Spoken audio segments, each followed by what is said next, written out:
Avant de commencer, laisse ton esprit descendre un instant vers l'intérieur. Jung disait que toute rencontre authentique commence par un geste de silence. Si ces idées effleurent quelque chose qui vit déjà dans ton inconscient, abonne-toi, afin que cet espace reste un pont vers ta propre profondeur. Chaque like, chaque commentaire, aide cette connaissance à trouver ceux qui marchent encore sans le savoir, vers leur propre ombre. Maintenant, avançons vers ceux qui cherchent à être vus. Carl Jung a documenté pourquoi les personnes dotées de ce que nous appelons aujourd'hui des capacités empathiques font face à un cruel paradoxe psychologique. Leur plus grand don devient la source de leur plus profonde douleur. Il a découvert que les individus empathiques attirent inconsciemment des personnes qui projettent leur ombre sur eux. Des personnes qui en veulent à la liberté émotionnelle de l'empathique, parce qu'elle leur rappelle leur propre engourdissement émotionnel. Jung a découvert que plus quelqu'un avec une fonction du sentiment hautement développée devient authentique et rayonnant, plus il menace les défenses psychologiques des autres. Ce que Jung appelait la projection de l'ombre crée un schéma où les empathiques sont simultanément recherchés et secrètement méprisés pour posséder ce que les autres ont perdu ou enfouis en eux-mêmes.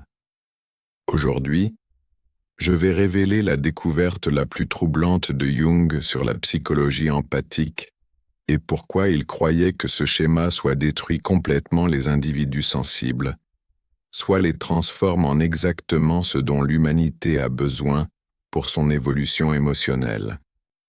Le schéma qui a révélé l'aperçu le plus glaçant de Jung est issu de multiples cas qu'il a observés dans sa pratique clinique.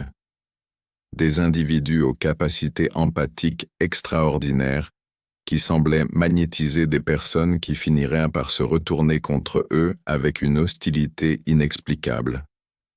Jung a systématiquement documenté ce que j'appelle une authenticité émotionnelle lumineuse chez ses patients. Il pouvait sentir instantanément la douleur des autres, répondre avec une compassion authentique et créer des espaces sûrs où les gens se sentaient vraiment compris pour la première fois de leur vie. Pourtant, chaque relation proche suivait le même schéma dévastateur. Les observations de Jung ont révélé « Ces individus attirent les autres vers eux comme des papillons de nuit vers une flamme. Pourtant, ces mêmes personnes développent un ressentiment inconscient envers les qualités mêmes qui les ont initialement attirés. C'est comme si leur lumière exposait des ombres que les autres ne peuvent supporter de reconnaître. Les gens leur confessaient leurs secrets les plus profonds, trouvaient la guérison dans leur présence et éprouvaient un profond soulagement émotionnel. Puis, sans avertissement, ils commençaient à les critiquer, à saper leur confiance et finissaient par les abandonner complètement, les blâmant souvent d'être trop intenses ou trop. Jung a réalisé qu'il n'observait pas une simple dysfonction relationnelle. Il assistait à ce qui se produit lorsque des personnes inconscientes rencontrent quelqu'un qui a maintenu le lien avec sa fonction authentique du sentiment. Le schéma documenté par Jung deviendrait l'une de ses perceptions les plus importantes sur la psychologie humaine. L'expression émotionnelle authentique déclenche une honte inconsciente chez ceux qui ont trahi leur propre vérité émotionnelle. Si vous avez déjà été critiqué pour être trop émotionnel ou trop intense, écrivez ceci dans les commentaires. Mon empathie n'est pas de trop, les autres sont trop engourdis. Les observations de Jung sur ce phénomène l'ont conduit à identifier ce que la psychologie moderne reconnaît désormais comme la théorie du miroir psychologique.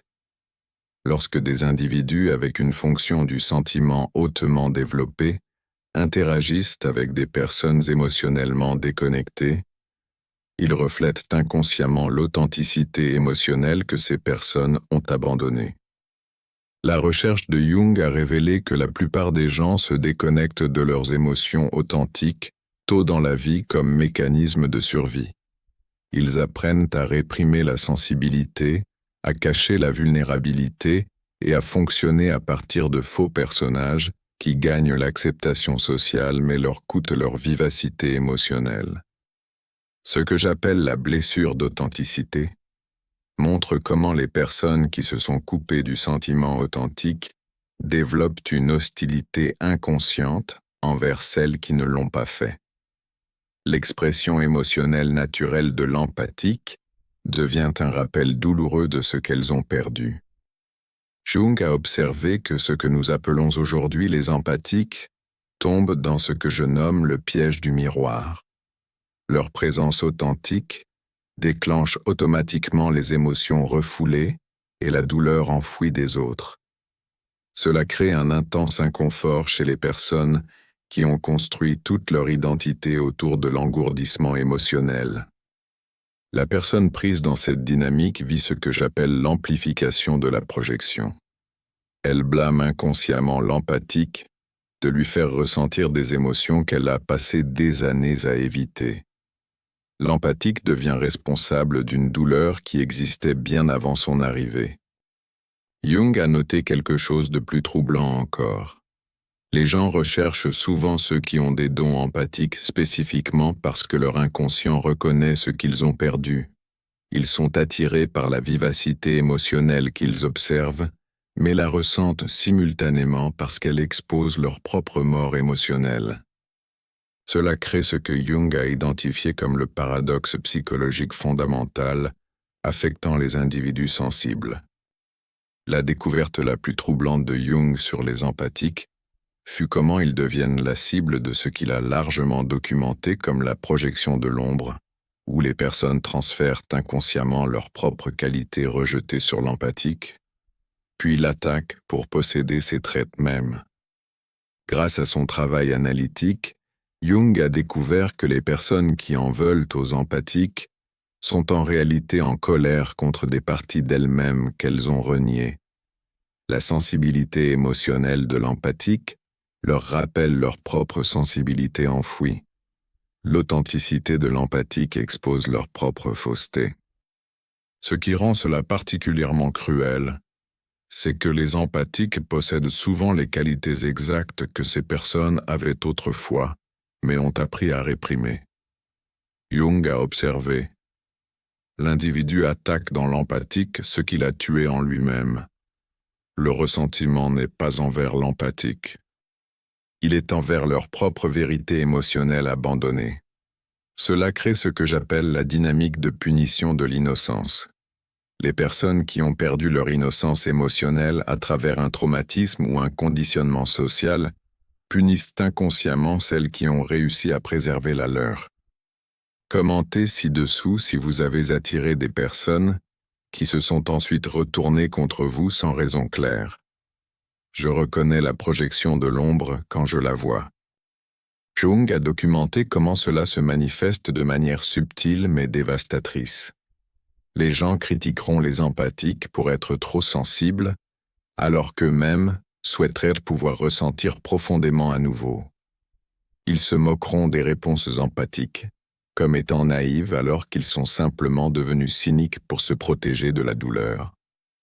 L'aspect le plus insidieux est que ces attaques viennent souvent déguisées en inquiétude ou en conseil. Tu dois t'endurcir. Le monde va te dévorer. Tu es trop confiant. Ces déclarations révèlent les propres blessures émotionnelles de l'interlocuteur, tout en tentant d'atténuer la lumière de l'empathique. Jung a compris que ce n'était pas une malveillance consciente. C'était une haine de soi inconsciente projetée vers l'extérieur sur quelqu'un qui représentait ce qu'ils ne pouvaient plus atteindre en eux-mêmes. À travers son travail analytique avec des empathiques et leurs relations, Jung a identifié 4 schémas distincts de la façon dont les personnes attaquent inconsciemment les individus empathiques pour leur expression émotionnelle authentique. Type 1. Le critique émotionnel. Jung a documenté des personnes qui ciblent spécifiquement les réponses émotionnelles des empathiques. Ces individus ont appris à réprimer leurs propres sentiments si complètement que le fait d'être témoin d'une émotion authentique déclenche une honte inconsciente concernant leur propre mort émotionnelle. Ceux que j'appelle les policiers du sentiment sont des personnes qui disent constamment aux empathiques que leurs émotions sont fausses, excessives ou inappropriées. Elles ont internalisé le message que les émotions sont une faiblesse et projettent cette croyance sur les empathiques. Type 2. L'attaquant de l'authenticité.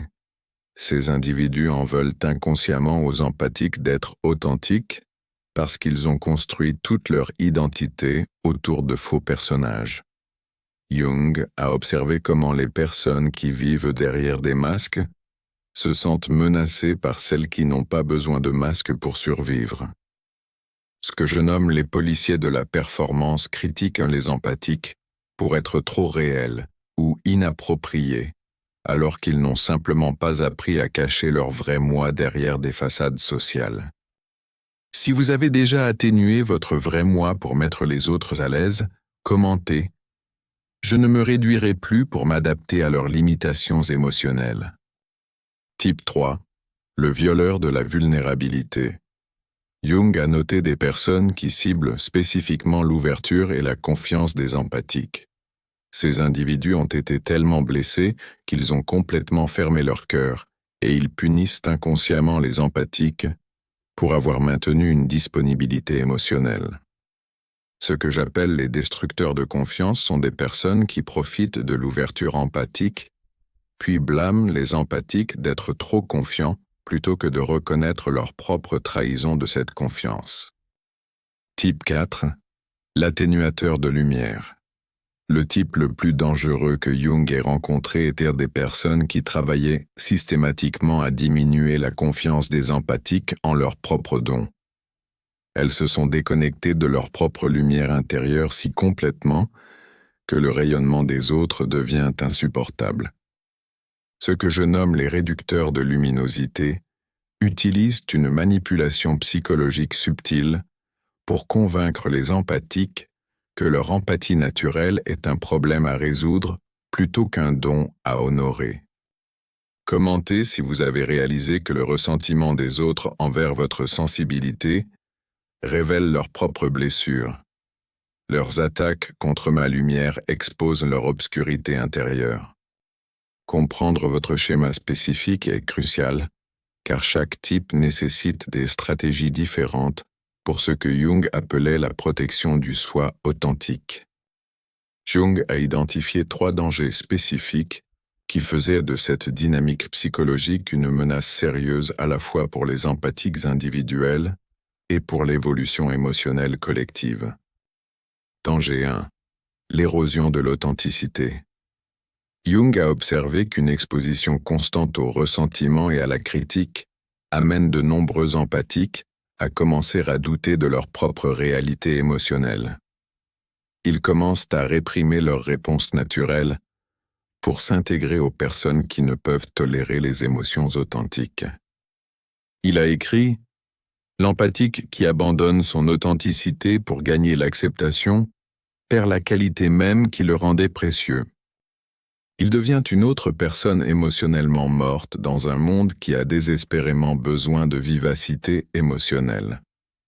Cela crée ce que Jung a appelé l'épidémie d'atténuation.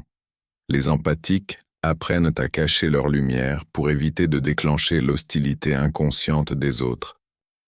Danger 2. L'autotrahison psychologique.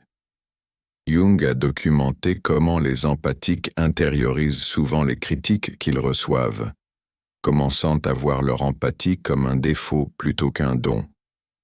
Ils commencent à croire qu'ils sont trop ou trop sensibles, au lieu de reconnaître que les autres sont souvent trop peu et trop engourdis. La plus grande tragédie se produit lorsque l'empathique commence à attaquer sa propre nature émotionnelle avec la même violence que les autres lui ont dirigé. Il devient son propre assassin émotionnel. Danger 3. La stagnation émotionnelle collective.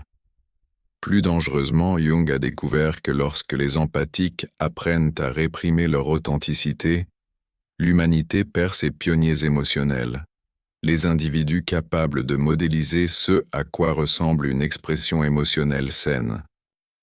Jung a appelé cela l'arrêt de l'évolution émotionnelle. Lorsque les personnes les plus capables de faire progresser l'intelligence émotionnelle collective sont forcées de se cacher pour se protéger des attaques inconscientes.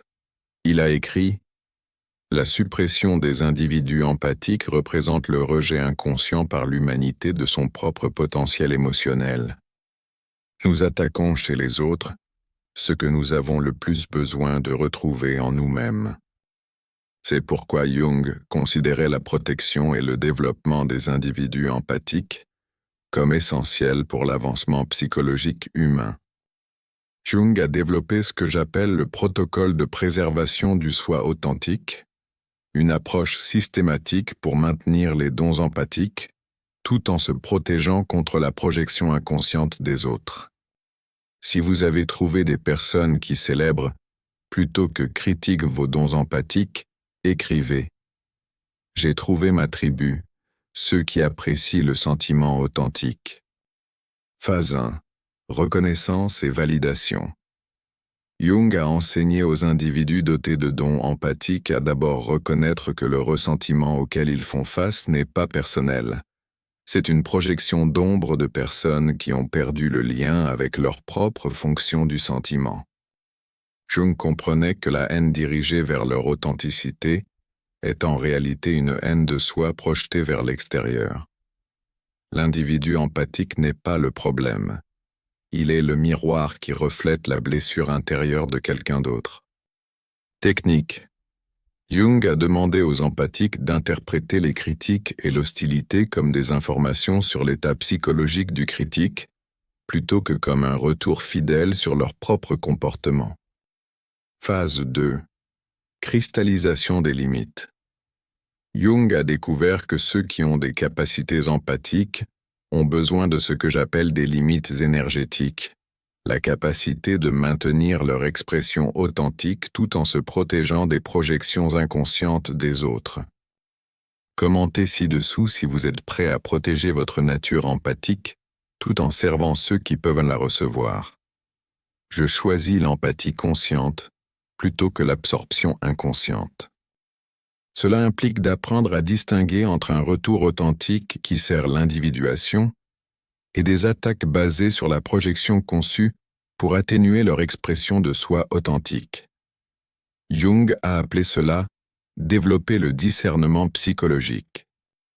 Si vous avez appris à distinguer le retour authentique des attaques basées sur la projection, commentez « Je connais la différence entre la vérité et l'ombre ». Phase 3. Engagement sélectif. La phase finale implique ce que Jung appelait les choix relationnels conscients, la capacité de se connecter profondément avec des personnes qui apprécient l'authenticité tout en maintenant une distance avec ceux qui la ressentent. L'approche de Jung soulignait que les individus empathiques ne servent personne en atténuant leur fonction du sentiment pour accommoder ceux qui préfèrent l'engourdissement émotionnel. Leur expression authentique est un médicament pour ceux qui sont prêts à guérir et un miroir pour ceux qui sont prêts à voir. Cela nécessite de développer ce que j'appelle l'accord vibratoire, attirer des personnes qui résonnent avec l'authenticité plutôt que celles qui la craignent. Les aperçus de Jung se sont étendus au-delà du travail clinique pour inclure des figures historiques qui ont maintenu avec succès leur nature empathique malgré le ressentiment face à leur authenticité émotionnelle. Le cas de Saint François d'Assise. Intégration réussie. Jung a étudié comment François a maintenu une empathie radicale et une ouverture émotionnelle malgré les critiques des autorités religieuses qui préféraient la suppression émotionnelle. François a démontré ce que j'appelle l'intégration authentique. François a fait face à des critiques constantes pour être trop émotionnel et trop compatissant. Pourtant, il n'a jamais atténué sa réponse empathique à la souffrance. Son expression spirituelle authentique menaçait ceux qui avaient fait de la religion un exercice intellectuel dépourvu de sentiments authentiques. Jung a noté que le succès de François venait de la reconnaissance que la critique de son empathie révélait la pauvreté spirituelle de ses critiques, plutôt que des défauts dans sa propre nature. Le cas de Vincent van Gogh. Sensibilité non protégée. Jung a observé comment la perception empathique extraordinaire de Van Gogh créait un art incroyable, mais le rendait également vulnérable au ressentiment inconscient des autres envers son intensité émotionnelle. Les lettres de Van Gogh révèlent comment les gens le critiquaient constamment pour être trop émotionnel, trop intense, trop sensible. Contrairement à François, Van Gogh a intériorisé ses critiques et a commencé à attaquer sa propre nature empathique. L'analyse de Jung a montré que Van Gogh possédait la vision empathique nécessaire au génie, mais manquait de la protection psychologique requise pour la préserver. Sa tragédie n'était pas sa sensibilité, mais sa croyance que l'incapacité des autres à la tolérer signifiait que quelque chose n'allait pas chez lui. Le propre parcours de protection de la lumière de Jung. Plus significativement, Jung a documenté sa propre expérience en tant qu'individu doté de capacités empathiques, naviguant dans des environnements professionnels qui ressentaient souvent de la rancune envers la profondeur émotionnelle et la perspicacité psychologique. Jung a appris que sa capacité à voir la vérité psychologique menaçait ceux qui préférèrent la fausseté psychologique. Son choix était d'atténuer sa perception pour gagner l'acceptation ou de la maintenir, et d'accepter l'isolement potentiel de ceux qui craignent la vision authentique. La percée de Jung est survenue lorsqu'il a réalisé que protéger ses dons empathiques servait non seulement sa propre individuation, mais aussi l'avancement de la compréhension psychologique elle-même. Jung a souligné que les empathiques ont besoin de ce qu'il appelait un sanctuaire vibratoire, des relations avec d'autres qui apprécient plutôt que ressentent l'expression émotionnelle authentique. Jung a écrit « L'empathique ne peut prospérer dans l'isolement émotionnel. Pourtant, il ne peut survivre dans des relations avec ceux qui attaquent son authenticité. Il doit créer une communauté consciente avec d'autres qui célèbrent plutôt que suppriment la vivacité émotionnelle. » Type 1. D'autres individus empathiques. Jung a identifié l'importance de se connecter avec d'autres qui partagent des dons empathiques. Ces relations sont caractérisées par une reconnaissance mutuelle, une sécurité émotionnelle et une appréciation de la sensibilité plutôt qu'une critique de celle-ci. Ces connexions se forment souvent rapidement parce que les deux parties ressentent un soulagement de trouver quelqu'un qui n'essaie pas d'atténuer leur lumière ou de critiquer leurs réponses émotionnelles. Type 2. Les non-empathiques émotionnellement évolués. Jung a observé que certaines personnes, bien que n'étant pas naturellement empathiques, ont fait suffisamment de travail psychologique pour apprécier et protéger les individus empathiques. Elles reconnaissent l'empathie comme un don plutôt qu'un défaut. Ces individus servent souvent de pont entre la personne empathique et le monde plus large, aidant à créer des espaces plus sûrs pour l'expression authentique. Type 3. Les appréciateurs conscients de la lumière. Jung a identifié des personnes qui, quelle que soit leur propre capacité empathique, choisissent consciemment de soutenir et de protéger l'expression émotionnelle authentique chez les autres. Elles comprennent que les individus empathiques servent une fonction importante dans l'évolution émotionnelle collective. Signes de reconnaissance. Jung a développé des indicateurs spécifiques pour identifier des relations sûres. Elles s'informent sur vos expériences émotionnelles avec une curiosité authentique plutôt qu'un jugement. Elles apprécient vos aperçus empathiques plutôt que de critiquer votre sensibilité. Elles protègent votre énergie émotionnelle plutôt que de l'épuiser. Elles encouragent votre expression authentique plutôt que de vous demander de l'atténuer. Elles reconnaissent votre empathie comme une force plutôt que de la traiter comme une faiblesse. Processus de construction communautaire.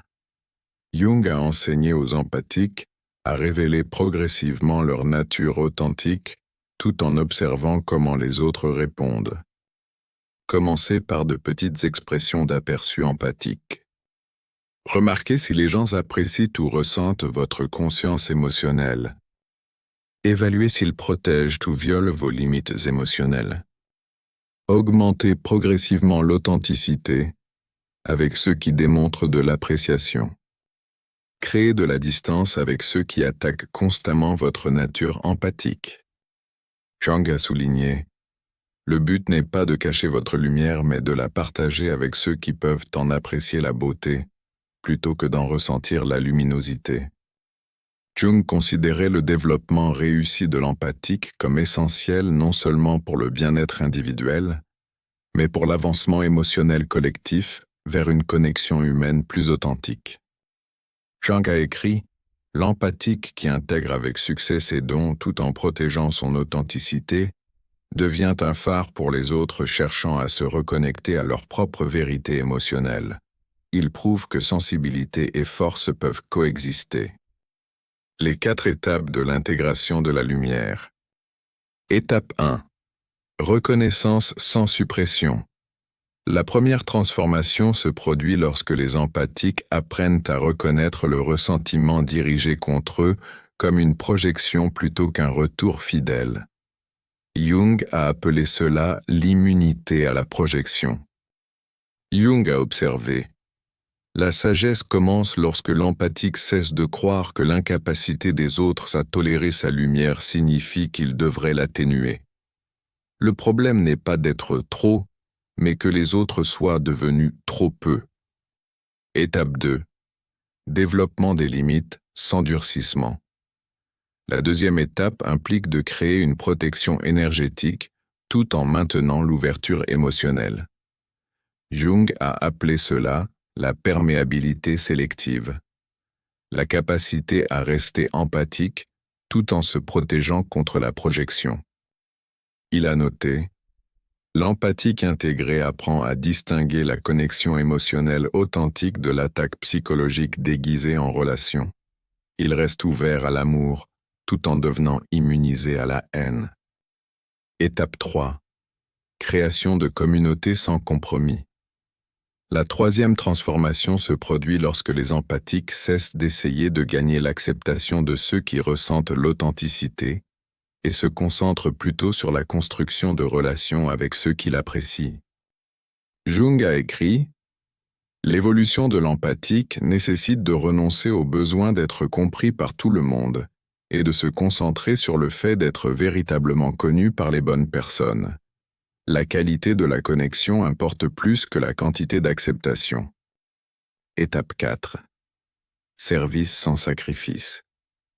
La dernière étape implique ce que Jung appelait le service authentique, utiliser les dons empathiques pour aider les autres tout en maintenant des limites fortes contre ceux qui exploiteraient ou ressentiraient ses capacités.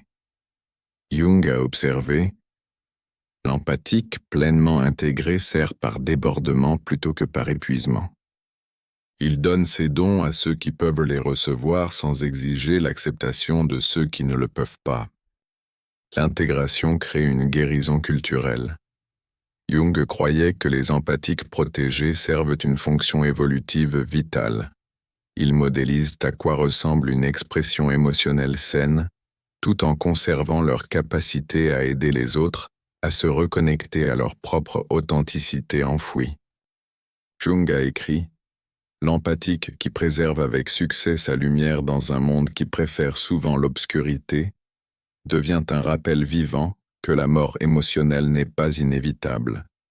Il porte la flamme que les autres peuvent utiliser pour raviver leur propre vivacité émotionnelle. » Jung a documenté des pièges spécifiques qui peuvent faire dérailler le parcours des empathiques vers l'autopréservation authentique et la construction de communautés conscientes. Piège 1. Le piège de la vengeance.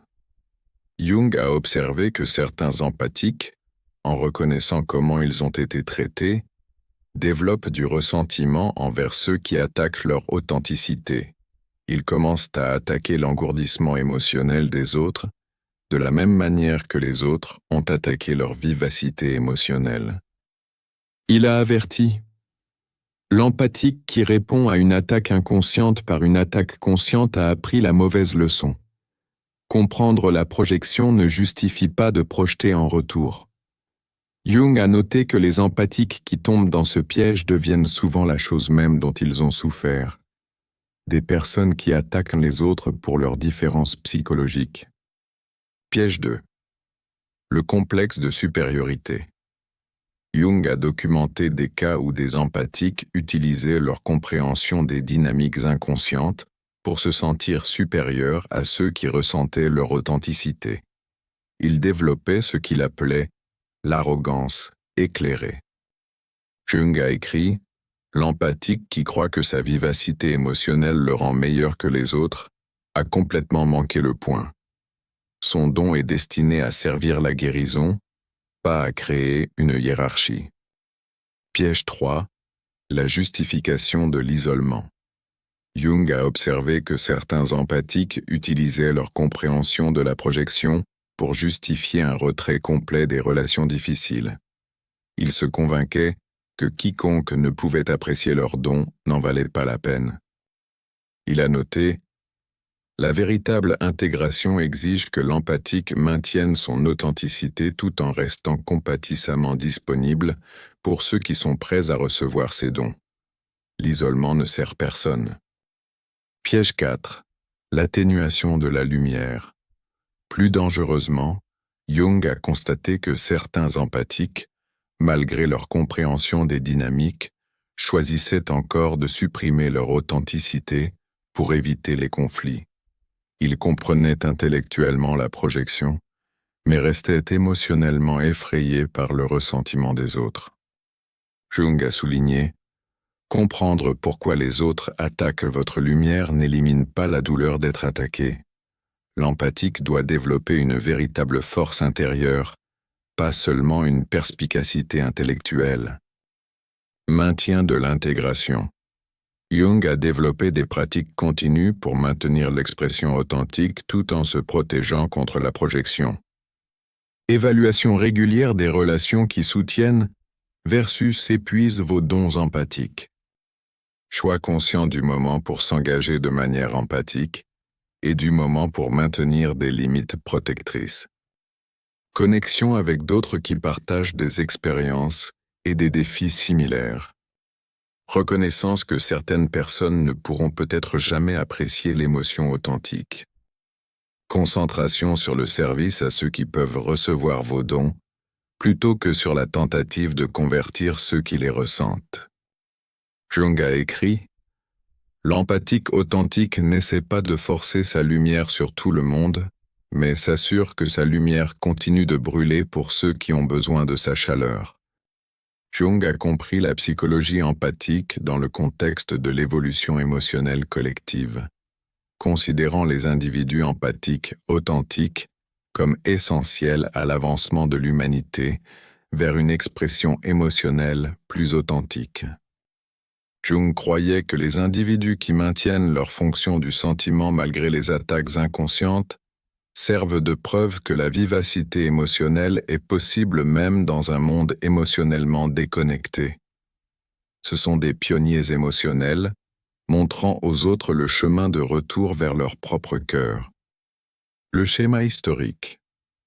Jung a observé qu'à travers l'histoire, les individus empathiques ont servi de pont entre le passé émotionnel de l'humanité et son avenir émotionnel. Ils préservent la sagesse émotionnelle pendant les périodes d'engourdissement collectif et modélisent la guérison émotionnelle lorsque les autres sont prêts à la recevoir. Jung a noté que ce qui apparaît chez l'individu empathique comme une authenticité émotionnelle personnelle se manifeste plus tard collectivement comme une évolution émotionnelle culturelle. Ils servent de gardiens de la flamme pendant les âges sombres émotionnels de l'humanité. Manifestation moderne. Jung croyait qu'à l'ère moderne, ce que nous appelons aujourd'hui les empathiques pourraient ressentir et répondre à un traumatisme émotionnel collectif nécessitant un traitement conscient.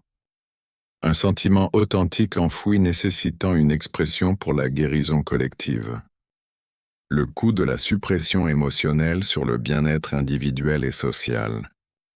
Les possibilités d'une connexion humaine plus authentique, au-delà de l'interaction superficielle. Le besoin d'intelligence émotionnelle dans le leadership et la prise de décision. L'aperçu de Jung. L'individu empathique ressent collectivement ce que les autres ressentent individuellement mais répriment. Ces réponses émotionnelles reflètent souvent ce que toute la culture a besoin de traiter consciemment. Le service par l'authenticité. L'aperçu crucial de Jung était que ceux qui ont des dons empathiques servent le mieux les autres, non pas en atténuant leur fonction du sentiment pour mettre les autres à l'aise, mais en maintenant leur authenticité pour montrer aux autres à quoi ressemble la vivacité émotionnelle. Jung comprenait que les individus empathiques servent l'humanité, non pas en devenant émotionnellement engourdis comme tout le monde, mais en restant émotionnellement vivants malgré tout le monde. Leur authenticité est un médicament pour un monde souffrant de ce que j'appelle l'arrêt de l'évolution émotionnelle. L'intégration ultime. Au plus haut niveau de développement, Jung a observé que les empathiques apprennent à tenir leurs dons avec à la fois force et compassion, maintenant leur authenticité, tout en comprenant que le ressentiment des autres vient de la douleur plutôt que de la malveillance. Ce que j'appelle la compassion lumineuse représente la capacité de briller pleinement, tout en ayant de l'empathie pour ceux qui ne peuvent pas encore tolérer cette luminosité. Souvenez-vous du schéma de Jung tiré de sa pratique clinique.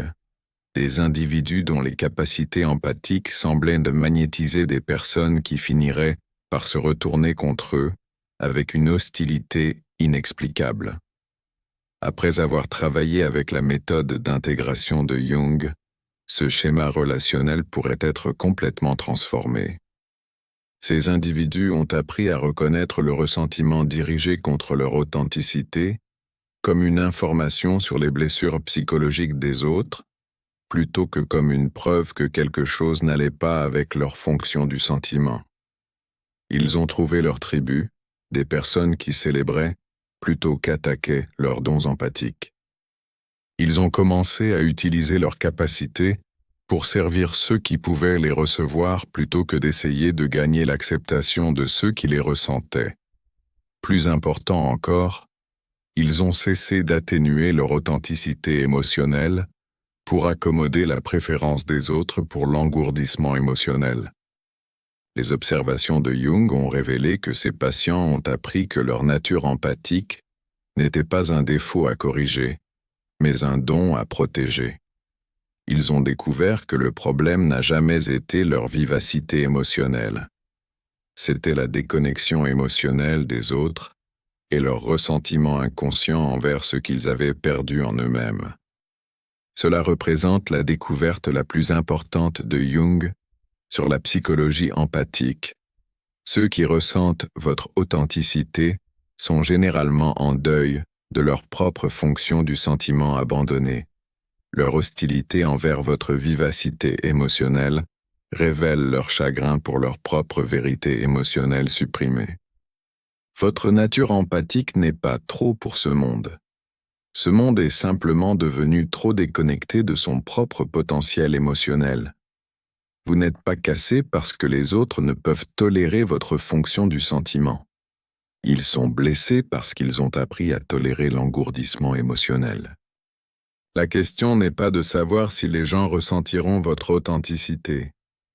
La question est de savoir si vous protégerez votre fonction du sentiment, tout en ayant de la compassion pour ceux qui ont perdu la leur. La méthode d'intégration de Jung offre un chemin de la victimisation inconsciente au service conscient, de la dissimulation de vos dons au partage judicieux, de la suppression de votre authenticité à laisser briller pour ceux qui ont besoin de sa chaleur. Vous êtes né pour être empathiquement vivant, non pour vous atténuer pour ceux qui préfèrent la déconnexion émotionnelle, mais pour modéliser l'authenticité émotionnelle pour ceux qui sont prêts à réclamer leur propre fonction du sentiment enfoui. Le monde a besoin de votre lumière. Mais il en a besoin brûlant brillamment plutôt que caché sous le boisseau de la projection inconsciente des autres. Votre empathie n'est pas votre faiblesse. L'incapacité des autres à tolérer l'émotion authentique est leur blessure non guérie projetée sur votre force. Apprenez les principes d'intégration de Jung, et vous devenez exactement ce qu'il croyait que les individus empathiques étaient destinés à être. Des ponts entre le passé émotionnel de l'humanité et son avenir émotionnel. Des gardiens du sentiment authentique dans un monde qui a oublié comment ressentir. Des guérisseurs qui maintiennent leur propre intégrité tout en aidant les autres à se souvenir de la leur. La découverte la plus importante de Jung n'était pas que les gens ressentent l'authenticité des empathiques. C'est que ce ressentiment révèle le chagrin inconscient de l'humanité pour sa propre vérité émotionnelle perdue. Votre lumière n'a pas besoin de s'atténuer. Leur capacité à apprécier l'authenticité a besoin de s'illuminer. Vous n'êtes trop pour personne. Les bonnes personnes célébreront vos dons empathiques, tandis que les mauvaises se révéleront par leur ressentiment envers ce qu'ils ne peuvent plus atteindre en eux-mêmes. Si vous vous reconnaissez dans la description par Jung d'un empathique qui attire le ressentiment inconscient, vous faites partie d'un groupe rare que Jung croyait essentiel pour l'évolution émotionnelle de l'humanité. Partagez dans les commentaires quel type de ressentiment de la lumière vous avez expérimenté. Votre parcours vers l'autopréservation authentique se connecte avec d'autres suivant le même chemin. Abonnez-vous pour plus d'aperçus sur les découvertes de Jung concernant la psychologie empathique et l'authenticité émotionnelle. Si vous êtes prêt à explorer davantage les aperçus de Jung sur les dynamiques psychologiques auxquelles les empathiques font face, consultez ma vidéo « Le jour où l'empathique craque », le cas le plus terrifiant de Carl Jung, où je révèle comment les empathiques se transforment d'absorbants émotionnels en êtres psychologiquement souverains qui ne peuvent plus être manipulés ou brisés par les autres. Merci d'avoir regardé. Si quelque chose dans ce message a résonné en toi, prends un moment pour respirer et laisser la conscience poursuivre naturellement son mouvement vers l'intérieur. Jung disait que ce qui devient conscient cesse de nous gouverner en silence. C'est pourquoi tu peux partager cette réflexion avec ceux qui cherchent encore sans savoir ce qu'ils cherchent. Abonne-toi pour ne pas perdre le fil lorsque viendra la prochaine plongée dans l'ombre. Laisse ton like. Il aide ces mots à atteindre ceux qui en ont besoin bien avant de comprendre pourquoi. Et si quelque chose s'est éveillé en toi, écris-le plus bas. Chaque commentaire devient une étincelle. Un esprit qui se souvient en aidant un autre à se souvenir. Nous continuerons d'avancer ensemble, au-delà de l'ombre.